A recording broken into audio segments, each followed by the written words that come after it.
Hi, I'm Janae from Cafe Janae, and I'm here at the beautiful lodge in Gallatin, Missouri at the Morel Ranch. Thank you for joining us and welcome to our kitchen.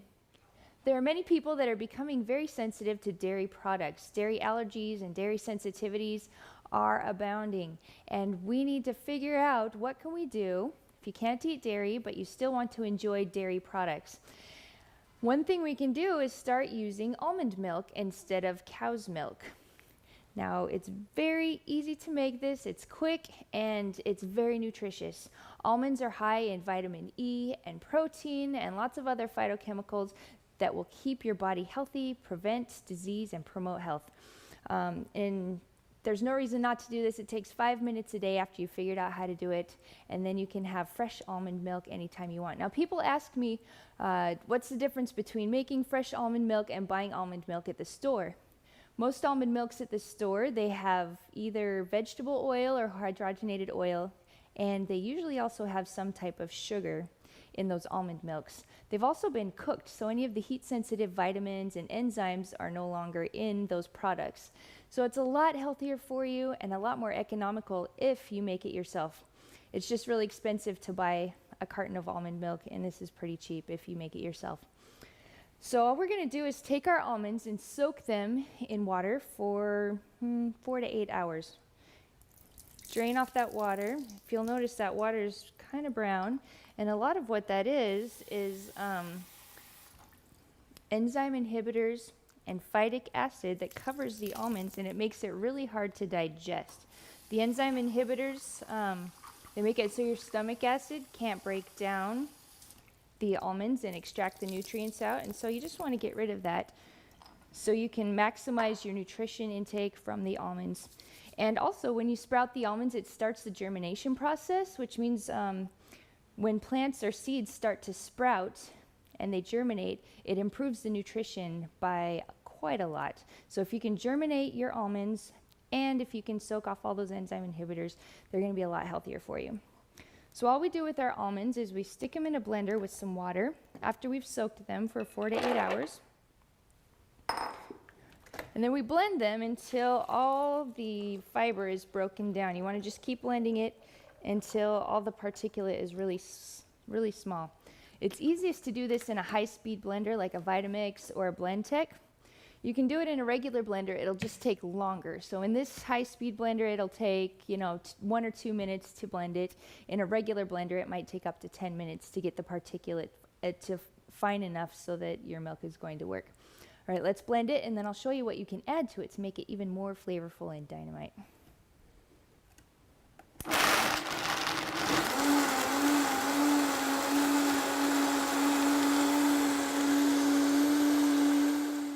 Okay, we're done blending, and all the little particles of almond, you can see how they've just been pulverized down very small. Now we're going to sift out the pulp. If you just want to drink it like this, it's fine.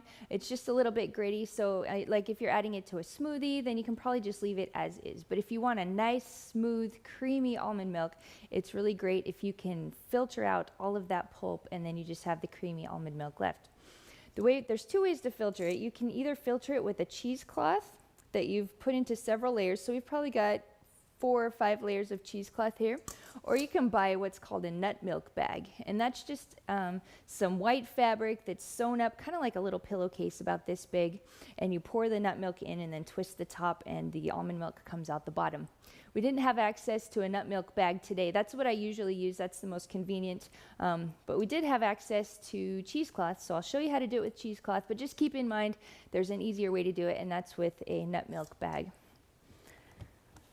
So basically all you want to do is filter out the fiber from the milk. So I've got an empty bowl underneath and a strainer here. See underneath the cheesecloth, it's just a strainer. And we'll just pour this in and let it strain out all the fiber and the pulp. Now the fiber that's left over, many people don't want to be wasteful and make almond milk and then, throw away the pulp. So there's lots of things you can do with the pulp to save all that fiber and use the nutrients in the fiber. For instance, you can make cereal or cookies or crackers with that fiber. If you're making muffins, you can just add that to your muffins. So if you're not going to use it right away, you just want to put it in a Ziploc bag and throw it in your freezer and save it for when you're ready to use it.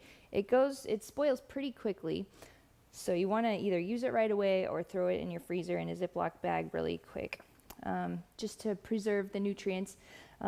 Almonds have vitamin E and other really good oils and healthy fats in there. And when you break open nuts and seeds, those fats go rancid really quickly. As long as the seed stays intact, the fats are fine. But if you break them open, you'll get rancid fat. So that's why you want to freeze it really quickly if you're not going to use it right away.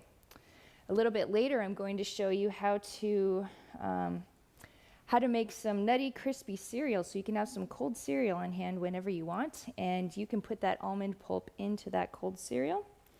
Then you can have the whole almond for breakfast. So see how I'm just twisting the top and turning? What that does is it squeezes the almond milk out the bottom and keeps the pulp inside the bag. Now the finer your cheesecloth mesh, the more creamy and the more creamy your milk's going to be, because it'll just filter out more of the pulp. So if you have a nut milk bag, that's a very fine mesh. You'll even get a creamier milk than you will with the cheesecloth. So you just keep twisting and squeezing until it runs dry. And usually this is a pretty quick process. So after you get used to this, it takes a little while to learn how to do it. But once you learn how to do it, you can make almond milk in under 10 minutes. And the almond milk stays good in your refrigerator for probably up to 3 or 4 days. All right, that's it. So you just put that in a Ziploc bag, save it in the freezer. And then in your bowl, you've got some white, delicious, creamy almond milk. Now you can either drink it just like this, and it has a really delicious flavor, or I like to add a few other things to it to make it really amazing. We'll put this back in the blender, and I'll show you how to add the other ingredients.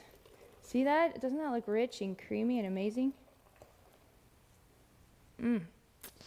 Yum. Who needs a cow when you have almonds, right?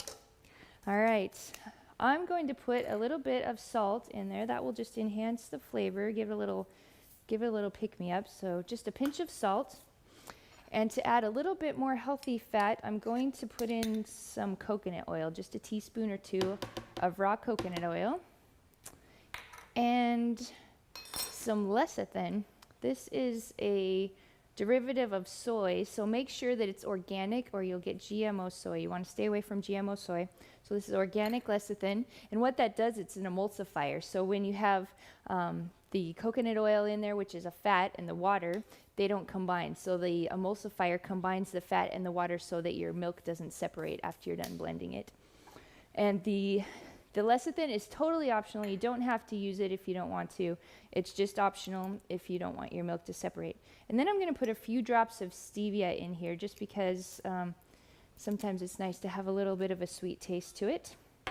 And that's it. If you want to add a little vanilla or hazelnut flavor, or a few strawberries for some strawberry milk, or a little bit of cocoa powder for some chocolate milk, you can really flavor this any way you want, and it makes fantastic milk. You can have a lot of variation of what flavors of milk you have. So I'm just going to blend this really slowly till all that's mixed in, and then I'll talk about how to store it.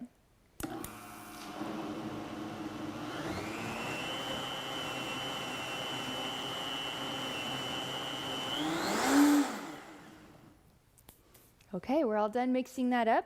We have a frothy milk. If you just looked at it, you wouldn't be able to tell if it was regular milk or almond milk, just because it's beautiful and white and creamy. Now, if you want to store this, make sure you store it in an airtight glass container. You don't want this in a plastic container because the fats and oils will break down the plastic and you'll get plastic toxins in your milk. You also don't want it to be metal because it will break down the metal and you'll have a metallic flavor in your milk. So make sure it's glass, make sure it's airtight. You can keep this in the refrigerator for several days and use it just like milk. So you can use it on your cereal, you can use it in your smoothies. You can just drink it by the glass for a snack and just enjoy it. Most people that I give almond milk to, they don't think they're gonna like it, but then once they try it, they think it's amazing. And it's really easy transition from cow's milk to almond milk if you make it taste really fantastic. So thank you for joining us, and we'll see you later.